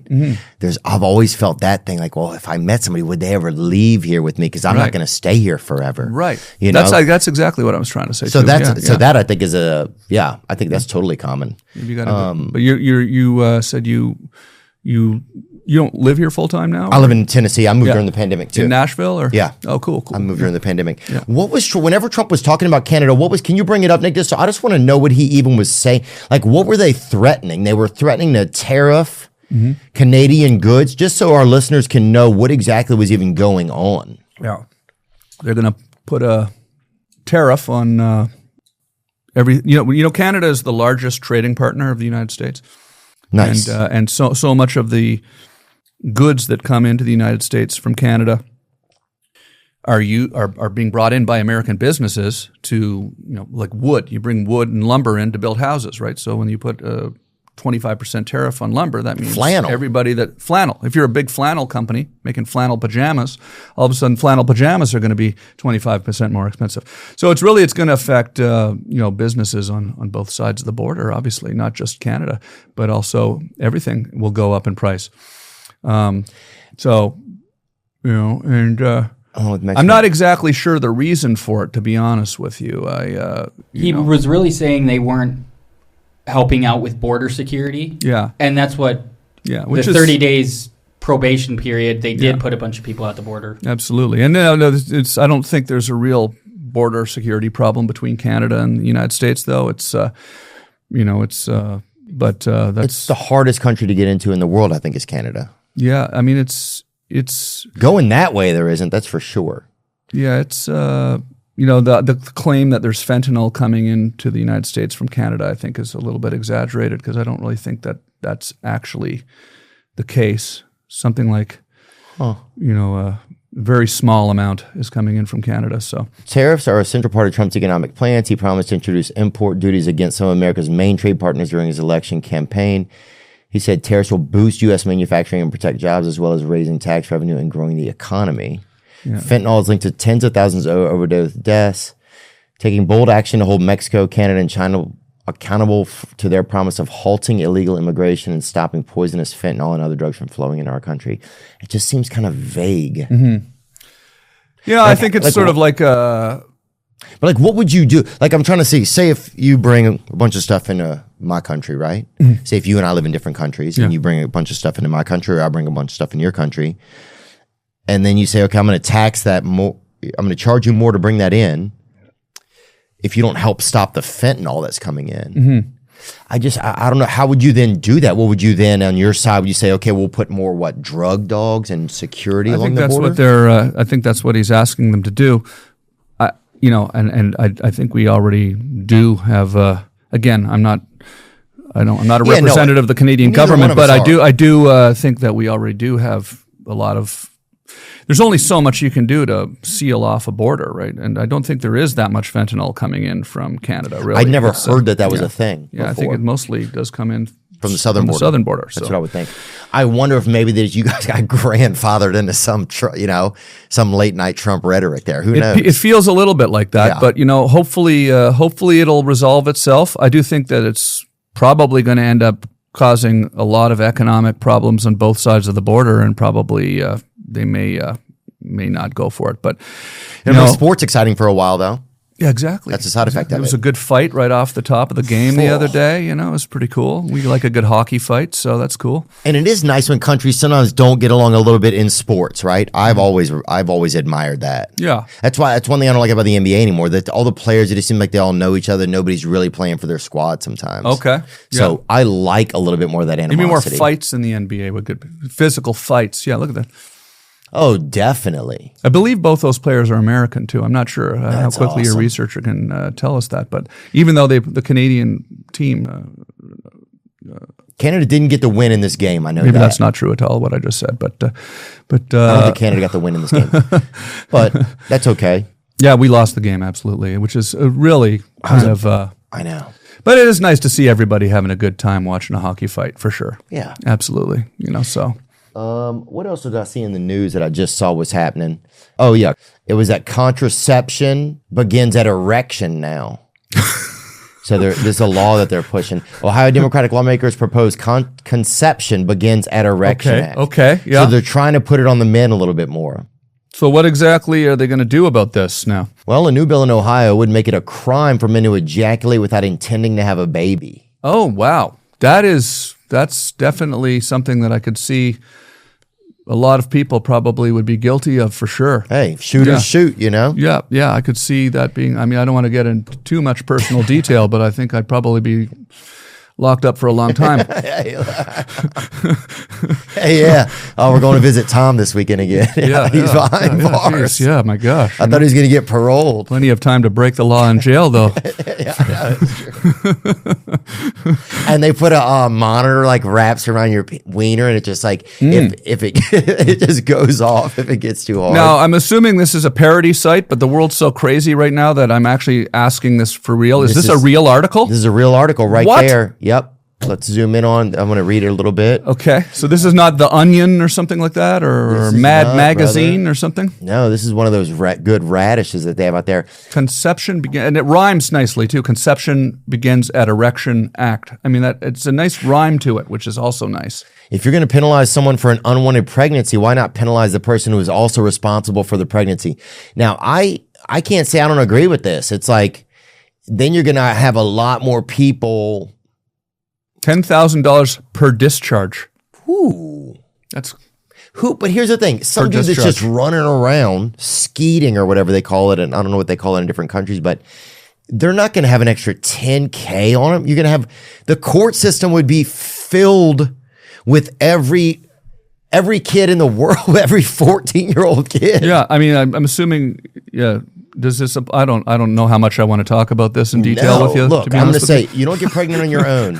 Representative Anita Somani, Democrat, Dublin said. A felony for men to discharge semen without the intent to fertilize. That is wow. An amazing idea. I mean, I actually would love to see that sort of applied, that law, just to see what would happen. I mean, it would be interesting to see what would happen. It's genital communism in a way, I guess. It's genital communism. Is it? Absolutely. Yeah. Absolutely. She introduced legislation that would make it a felony to discharge semen without the intent to fertilize. Somani and State Representative Tristan Rader joined forces to propose a bill nicknamed Conception Begins a Direction. There are some exceptions, such as when protection or contraceptions are used during sex. It also wouldn't apply when an individual is masturbating. Oh, okay. Donating sperm. Or that's a relief. Yeah. Or if the intercourse has taken place between members of the LGBT plus community and thus doesn't produce ova. So gay people would be able to just jerk off on each other and they don't suffer any of the consequences. But if us straights, if a couple of straights get caught, this is unfair. Discharging. Yeah. This is unfair on so many levels. Well, it's beyond ridiculous what's going on here. Republican activist Austin Beigel laughed. It's a mockery of the most basic biological conceptions. And now I'm sort of kind of can't believe this is a real article. Well, I think their purpose in this was saying if you think it's absurd to regulate men, then you should think it's equally absurd to regulate women. Somani responded. I'm guessing that there was an original idea that I see. Okay, of course, yeah. About I understand taking on reproductive rights for women. Absolutely. So, I don't know, man. It's a good idea. I'd run up a tab. I know that. They're making a valid point when you put it that way. Absolutely. I'd run up a tab. Did you, when you hosted SNL, what was that like for? Do you recall kind of some of the energy of that night? Or it was a wild, somewhat terrifying experience. I had just gone through just gone through surgery, like from testicular cancer. Yeah, and I'd had this lymph node dissection, and I was kind of like, it had affected my sort of energy levels and a lot. So it was kind of, there was a lot going on in my life when I actually got the call to do that show, and to do Saturday Night Live, and it was really cool though. The thing that was cool about it was, Lorne Michaels, who's Canadian, and I was just so kind of overwhelmed that I was asked to do it, right? Yeah. And I had a couple of friends who I grew up with who worked on my show with me, and I said, can they come in and like kind of work with me and help write some skits and stuff. So they gave us a little office and stuff. We went in there, we were sort of writing skits up and everything. And, they actually kind of ended up giving me a lot of kind of creative freedom on the show to kind of write sketches and stuff. And, in hindsight, I kind of wish they hadn't. No. Like they had just written them themselves? Yeah, well, because we really kind of made some really weird fucking sketches, And I think maybe it would have been cool if I had just gone in and done the stuff that they had written. But like I was sort of definitely, Freddie Got Fingered hadn't come out yet. So like I was still kind of riding high on this hit show, and we come in and we say, okay, now let's write some crazy sketches, right? And the stuff we wrote was really, really weird, And were you intent on making it weird? Do you feel like I think we were, yeah. Right? Like how weird can we make this? Yeah, it's SNL, let's make it ours. I think so.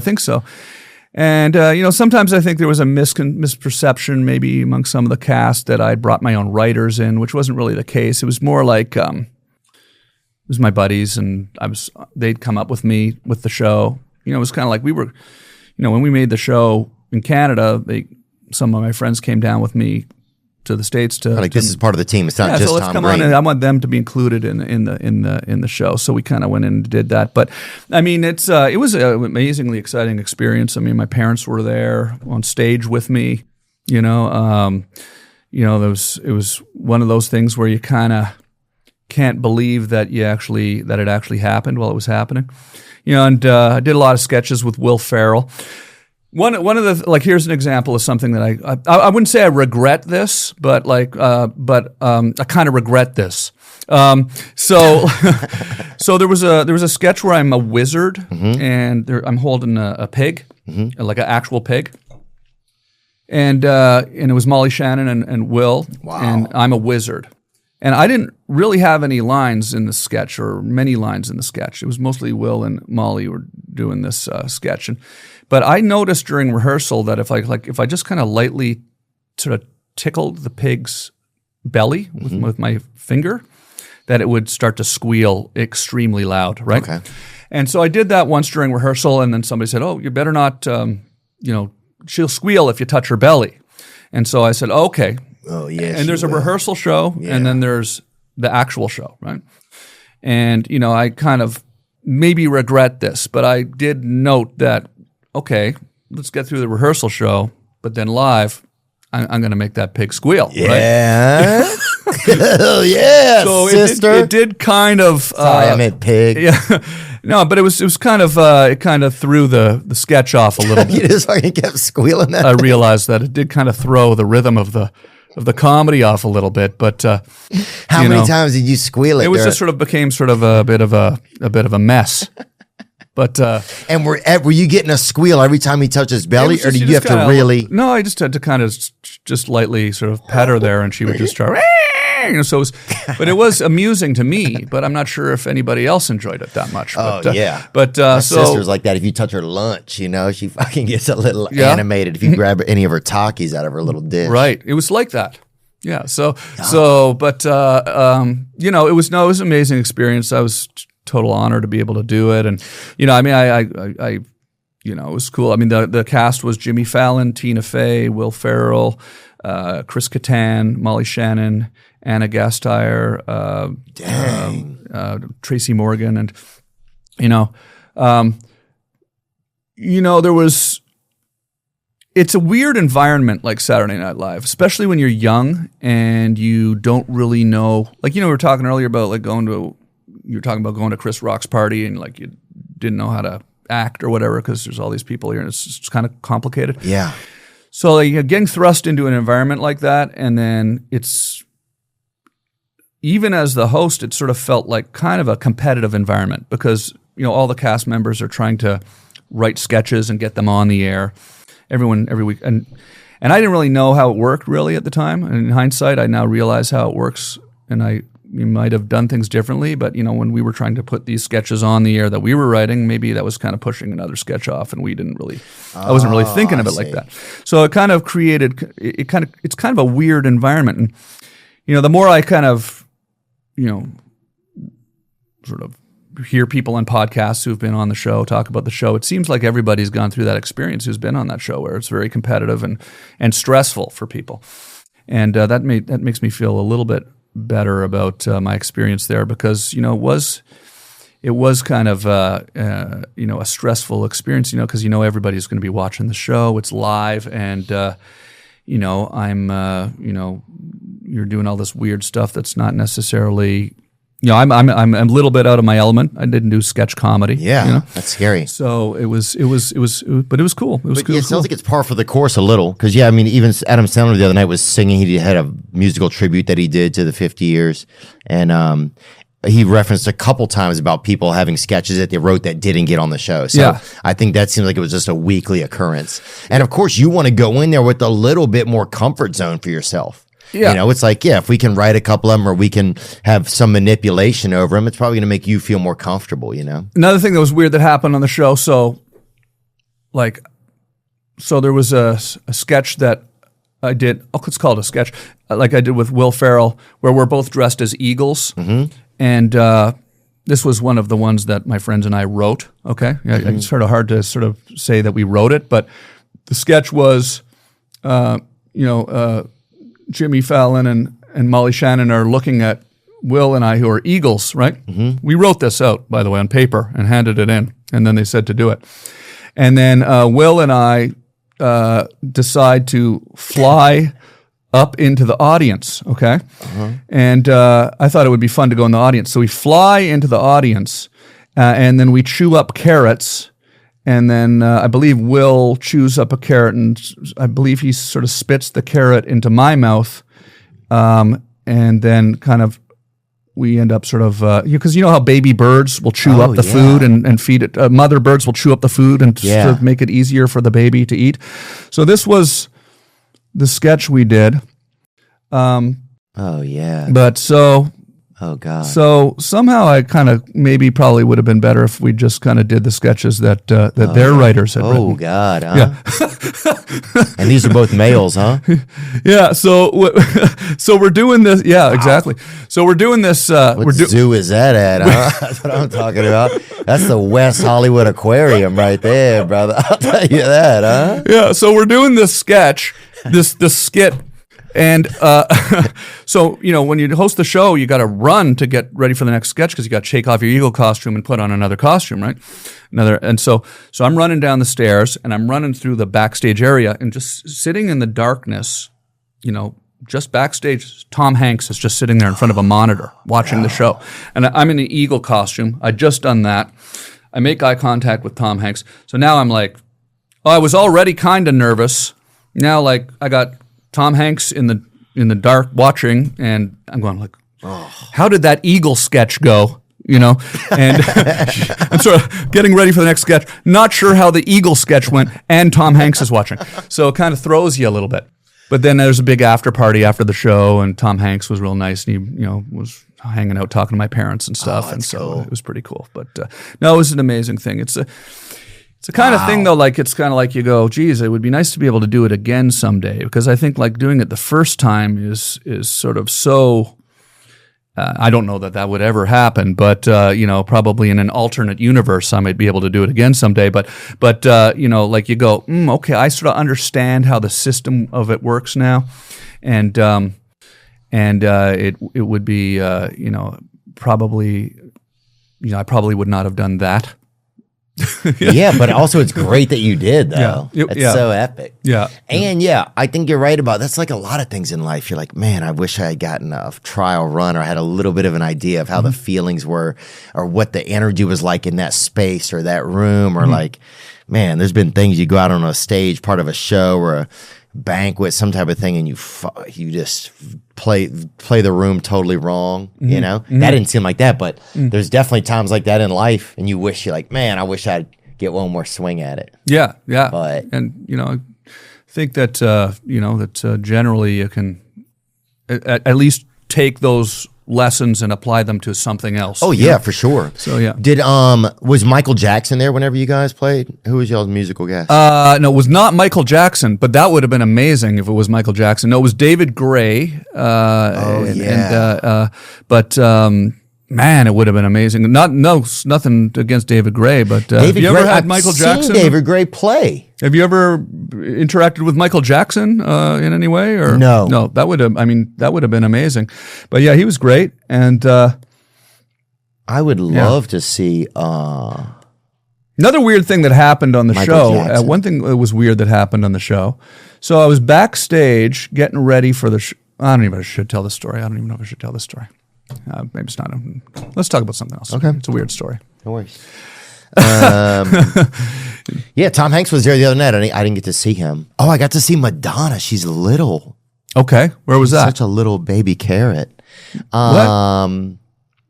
She was at that SNL thing. Oh, okay. Yeah. That's cool. It was just interesting. So were you chatting with Madonna? No. She's quite interesting on TikTok these days. Oh, is she? She does some pretty sort of out there stuff on her TikTok. I got to follow her. I got to check her out. Yeah. When you have these, you beat cancer, right? Has it flared back up? What's that been like? No, it's completely gone.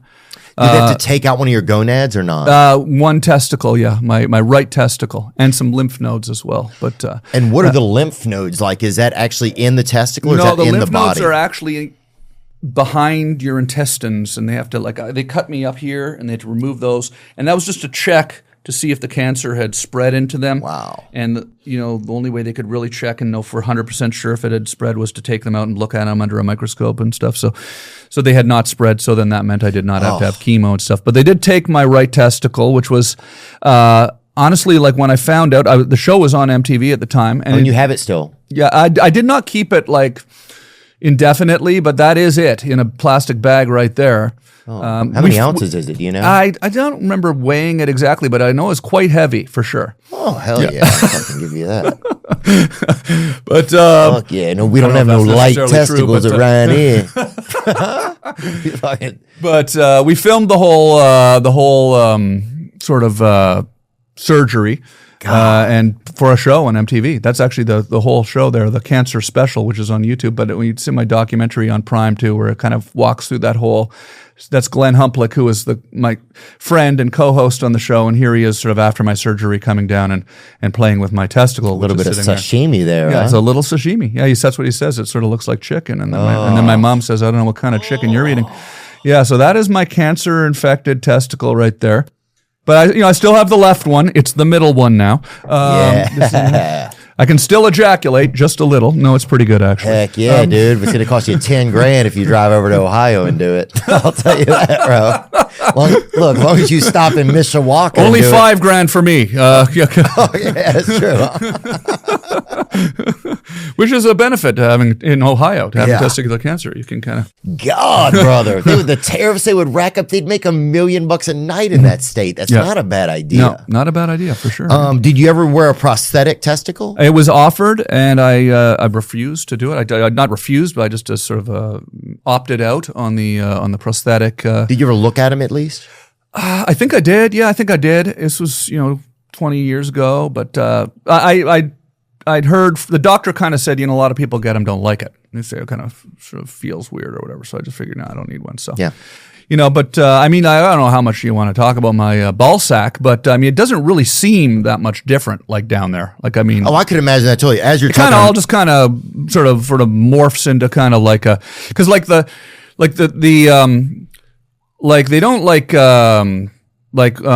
they don't actually go through the scrotum to get the testicle. You know that? They don't actually cut the scrotum. Oh, nuh-uh. No, they go in, they cut you up here, on your, under your pubic hair kind of thing. Under your pubes. Uh-huh. They go in there and then they kind of go in and they just sort of shuck it out like an oyster from above. Yeah.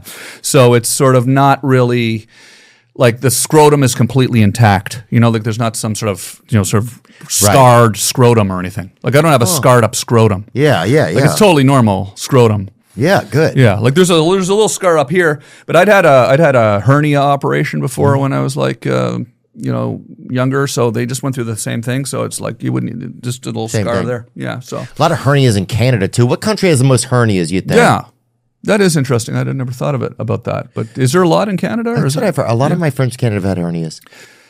A lot of your friends in Canada have had hernias. Really? Yeah, I'm just wondering. That is I'd be curious to see if there's more in Canada. That would be certainly an interesting statistic for sure. According to available data, countries in South Asia and Sub-Saharan Africa tend to have the highest prevalence of hernias, Canada particularly in regions with lower socioeconomic status, with countries like India and parts of Tanzania showing significantly higher rates compared to high-income nations. This is largely due to factors like limited access to healthcare and higher rates of manual labor. Wow. I gave myself a hernia on my show. Live on the public, it was on the public access version of the show years before we were on MTV, and it was kind of a strange episode, probably one of the weirder ones, where we said, "Okay, I'm going to break the Guinness Book of World Records for the longest fingernails." You ever seen those? Oh yeah, we used to see them all the time. This is kids. A strange bit. And the Chinese kid on the bikes, remember that? The world record book. Yeah, and they'd have a 15 or 16, a whole starter pack of Asians all hanging off a bike. Exactly.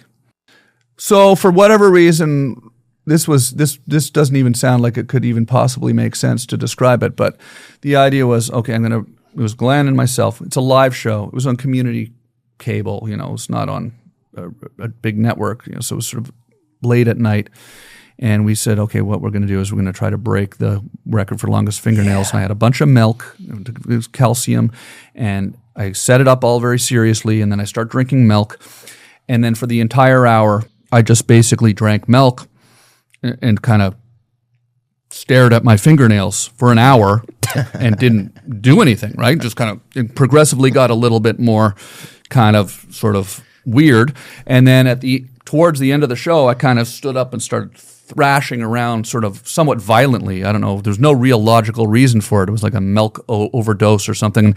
And I started doing this thrashing, and I hit the desk and I flipped the desk over, and I felt something pop in my abdomen. And then we went off the air, and I went up to the bathroom, and my intestine was like pushing out through my abdomen, and went to the hospital, and I had given myself a hernia. So that's how that happened. Was that probably the worst accident you ever endured? No,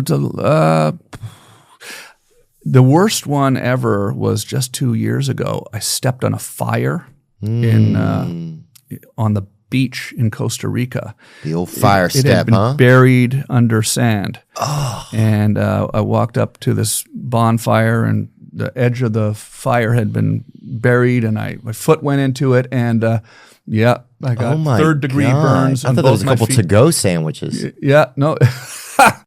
It was that was maybe the worst, and that was just 3 years ago. I almost lost my foot. So that was. You just had to lay in bed for a while, huh? For 10 days in a Costa Rican hospital, and then I was medevaced on an air ambulance back to Canada, actually, and spent another week and a half in the hospital there. And my foot's pretty messed up right now, but it's better. It's better. Yeah. Not 100%, but I've had a few good injuries. That was there. Oh, there they go. There they are. Yeah. Oh my gosh. God, you found the unedited version. Yeah. Yeah. That. Wow. Look at that. Yeah. It was. And look at this. The top of my foot too. Wow. You know? The bottom of the foot ain't good either. Those are sexy. I'll spend $10,000 on those things, huh? Look out, Ohio. Jeez. Yeah. My gosh. Yeah. Yeah. Yeah, those are my feet right there. That was maybe coming up on 3 years ago now. So yeah, that was maybe the worst injury ever. So yeah. That's so the show that you have now, you have the special that's out. Yeah. It all came out just a few weeks ago. The 28th or something. When was it? Yeah. It's all on Amazon Prime. On Prime, it's this is the Tom Green documentary, and then the stand-up special. It's called "I Got a Mule." It talks about my life on the farm and getting my mule, and then the show, which is it's a 4-episode sort of series of me moving to the farm called Tom Green Country, and I recorded all the music for the show as well. There's a country album that I put out, which is the soundtrack for the show, which is called "Home to the Country," which is on Spotify. It's called what? It's called "Home to the Country." Home to the Country. The name of the album, and that's out on music wherever you get music now. And then I'm on tour. I'm actually on tour. I'm getting back in the camper van, and we're going to start do a little bit more camping and touring around with my fiance up through the desert, and then we'll be picking up the tour again March 14th in Colorado, and it'll be Colorado Springs, Aspen, upwards to up through where are we going? Indianapolis, St. Louis. All the dates are on my website, but Chicago, and so touring and driving back to Canada, and then I'll be riding my mule all summer. So yeah. When are you in Ottawa? I'm going to be in Ottawa. I'm not sure, actually. I think sometime before May, maybe. Oh, cool. But I'll have to let you know before I'm going to come. I will definitely. It'd be so cool to come see the farm. Yeah. Do you think, like, with a lot of the new stuff you're shooting now, or some of the stuff that I see on your YouTube channel, it's a little bit more artistic in some way? Mm-hmm. I don't know if that's the word. Yeah. Yeah, it's definitely like not something that I expect to really go viral in a lot of ways, because it's like very long form stuff that I just really like shooting like that. I mean, yeah. Do you notice it almost seems like it's almost like you'd want to shoot like a feature, like a movie. I can't tell. I don't know, because sometimes we have things that start to happen and then it becomes something else. Yeah. But when I'm watching it, I feel like I'm getting into a world. That's what it feels like. Yeah. That's cool. I mean, like, to know that you've watched it, because it it's not like a mainstream comedy sort of piece that I'm putting on my YouTube channel right now. It's I want to kind of just capture what it feels like being out in the desert and in these amazing places, or being on the farm and with the animals, and so I like shooting and capturing images that are sort of calming and beautiful, and it is the kind of thing that it's the show's not like that. The show is, there's a lot more going on, but there is something nice about just kind of putting it on and sitting back and just kind of like, it's like an ASMR type of thing. Yeah, that's what it feels like. It's like ASMR for your eyes, kind of. Yeah. So it's interesting. I mean, I think a lot of it started just as me kind of like really trying to experiment with the cameras and just trying to figure out how to make these cameras work and capture the sort of the cinematography the way I want to capture it. And I think that maybe it may evolve into something a little bit more faster paced at some point, but right now it's just a lot of this sort of slice of life stuff that I put up on the YouTube channel, and I have a podcast that I do one episode every 6 months or something like that. I might start doing the podcast again and putting that up to kind of give people something a little bit more familiar to watch. But right now, that's what it is, and I kind of just enjoy taking people to these places. I mean, I find it interesting that everything's so fast paced now. Everything is so, people's attention spans are so short now that it's kind of interesting to sort of do something that's kind of not that. And again, it's not, the algorithm doesn't really work in its favor. You have to say something shocking within the first 10 seconds and then, put some words on the screen and do all these things that you can do to really capture large audiences. But if you do watch it, you sort of do kind of get sucked into a little secret universe in a way. There's even little messages sometimes I'll put like 45 minutes into a video that will, if you made it that far, then you might say something in the comments and then I'll know that you actually watched 45 minutes in. So there is a lot of people that do get it, which is fun. And it's kind of neat to, it's impossible to capture the energy of what it's like out there in nature by doing something fast-paced, because so much of what's amazing about it is just the calm stillness of it all. So that's what it is on the YouTube channel. It's a bit different, but I think people are as desperate for that as they've ever been in some ways. I think things have gotten, we're operating at a speed that we don't even feel comfortable in sometimes, or our brains are having to. But yeah, that's what it feels like. It feels like some type of an ASMR or some, it feels calming, man. That's what it feels like. And I'm just curious because you've just always been a creator, you're just always creating. You're always finding some way to I don't know if it's to incite, to get a reaction out of people. Yeah. Right? In some type of way. Yeah. It's cool. It's weird today because there's so much energy online, like so much, craziness and pranks and just, just the insanity that you can see every day on your phone. Like before you get out of bed, you're just like, if you pick up your phone and you get that in your head too early in your day, your whole day could be crazy. Just kind of. But you started it. Well. So it's just crazy. But that's okay. It's not a judgment. Technology was changing at the same time. But we're glad you did, man. We're glad you did, man. Tom, thanks so much for all the entertainment over the years. And yeah, man, I just appreciate you spending time with me. Congratulations on the new engagement. Thank you. Thank you for having me on the show, Theo. I mean, it's awesome, man. I love the show, and just appreciate you having me on. And I want to come pet that donkey, man, when I get up there. Absolutely. Come pet the donkey, man. You will. I will. I'll get up there. Okay. All right. Thanks, Tom. Thanks, now man. I'm just floating on the breeze, and I feel I'm falling like these leaves. I must be cornerstone. Oh, but when I reach that ground, I'll share this peace of mind I found. I can feel it in my bones, but it's gonna take